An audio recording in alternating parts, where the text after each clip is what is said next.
Parang ano? Masakit, minsan hindi, minsan masakit. Kailan nagsimula yung mga ganyan-ganyan? Sakit, wala.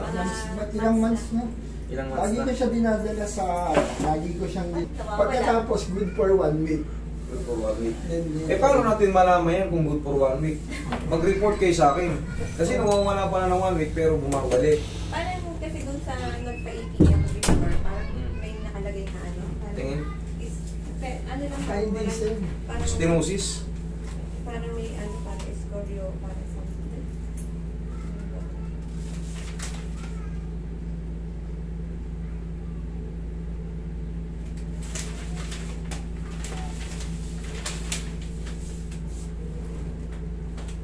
Conclusion, thoracic osteophytosis, otherwise a remarkable chest. Ayan, osteophytosis, thoracic osteophytosis. Kaya, ayan o. Ayan o. Alam nyo, ibig sabihin nun, sa thoracic osteophytosis. Ayan, dito yung thoracic. Magmula rito hanggang dito is thoracic. Yan. Ayan, hanggang dyan. Kaya ang nararamdaman mo, pag ganun.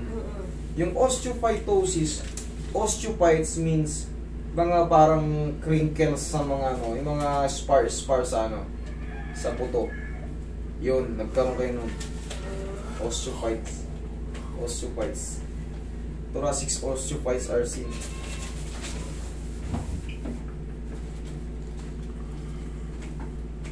Yan yung sample niya. Degenerative change, yung pagnipis ng ano, with osteophytes, i-ano yung mga buto-buto. Yung buto natin na ganyan-ganyan. Kaya ngayon, once na makapagtrabaho kayo, di ba, nakapagpahirap kayo, ang sarap. Pero dumarating isang linggo, siyempre may work tayo eh. Nangangawit, sumasakit na naman. Ito na naman. Bakit? Nakukuskus kasi siya ng ano. Kasi ganito ka-healthy dapat yung disc natin. Ngayon, meron kayong osteophytes na sa ano. Ngawit. Balik na naman. Kaya nagtataka kayo, balik, wala, balik, wala, balik, wala. Tapos minsan yan, minsan sunod-sunod na yan. Minsan sunod-sunod na yan. Kapagalitan niya ako, papahilot sa akin, hindi na ako mahalog. Hindi, eh siyempre, wala naman kayo knowledge yun. Pero ang discarte dyan kasi, bone setting na, hindi na ordinaryong spot. Ngayon, mas tatagal yan. Pero kasi, pag sinabing may osteophytes kayo nakikita, ibig sabihin, umiidad yung mga buto nyo. Siyempre, 51 years old. Oo, umiidad. Eh, yun talaga. Yun ang ano natin, eh, yun ang life cycle natin eh. Dati tayong bata, umiidad tayo. Pero mas aggressive sa'yo. Kumbaga, 51 ka pa lang. Eh, paano pag nag-senior ka na? Mas, di ba?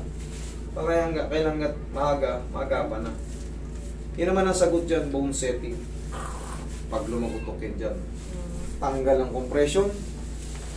Hindi naman kayo nagko-construction kaya madali lang tanggalin yan. Kumbaga, hindi rin siya mabilis mag-trigger kung talagang ano. Kasi hindi naman kayo sa mabigat na works.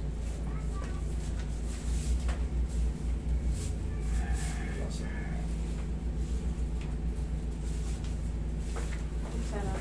Ano pong yun? Yung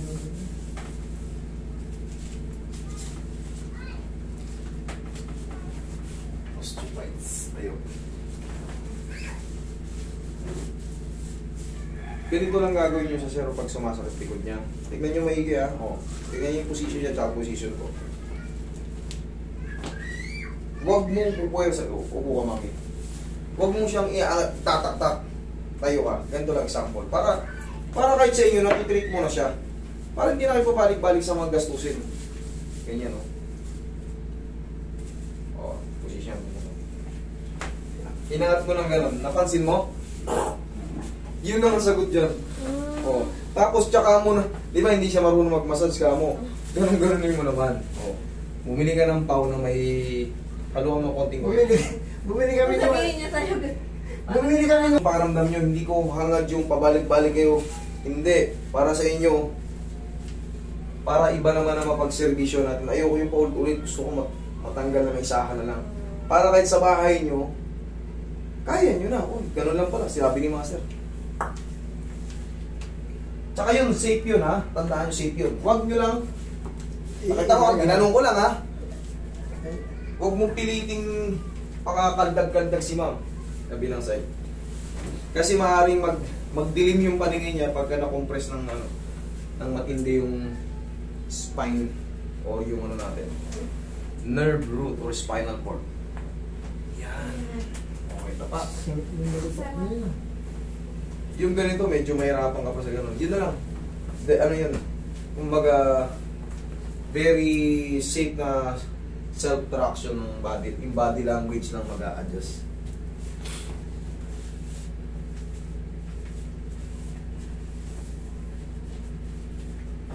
Yung likod ni ma'am kakaiba oh. Taas niya magunan eh. Turtle back.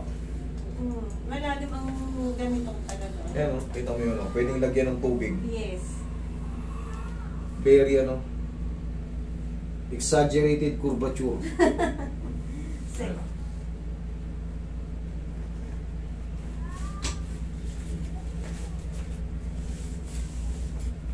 Relax na. Ayan.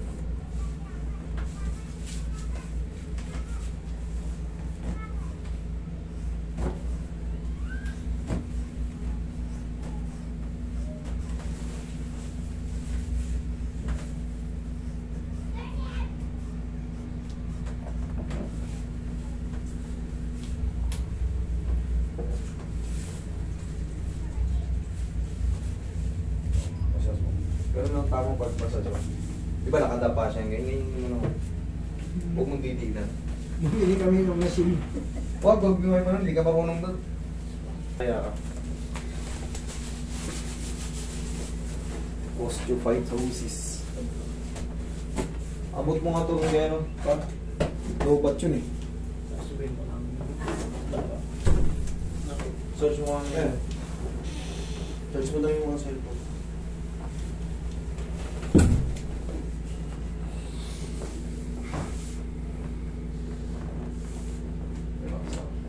Inhale.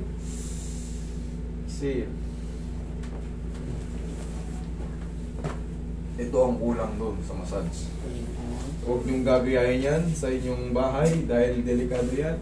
Pag napalakas yan, maaaring magkaroon kayo ng problem sa buong katawan. Nalagyan ko doon saan sa boto ko sa likod. Yeah. Don't try this at home. Yan, lagi parang nalay yun. Master.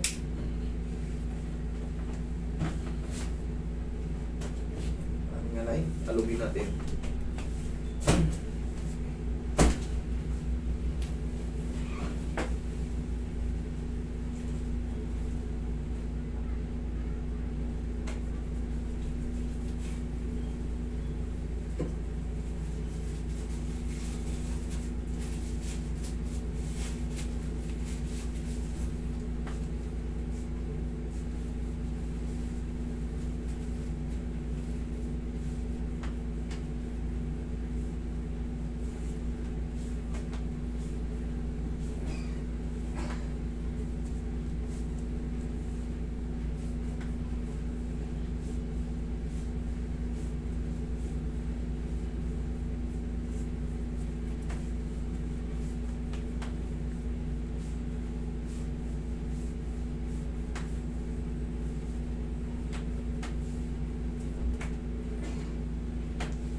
Yan, ganito naman ang ano dito, ang experience. Pag first time mo yung mga ganyang cracking, traction, full body massage, 1 to 2 days, maaaring may kutik-kutik pa sa may problema nyo.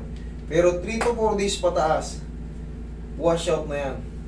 Kung sa kabila, wash out, pagdating ng patagal ng patagal, bumabalik, dito naman baliktad. Siyempre, pag first time yung gano'n, maaaring may mga muscle pain reaction kasi nabago yung mga position ng mga buto-buto nyo kasi iba ito eh. Eh 1 to 2 days parang expect nyo na may mga parang may mga mild muscle pain reaction. Pero in a few days, patagal ng patagal, pa-wash out ng pa-wash out. Okay? Sige, kumusta ngayon? Check nyo kung gaano kasarap ang ano. Okay. Pwede lang na magpano.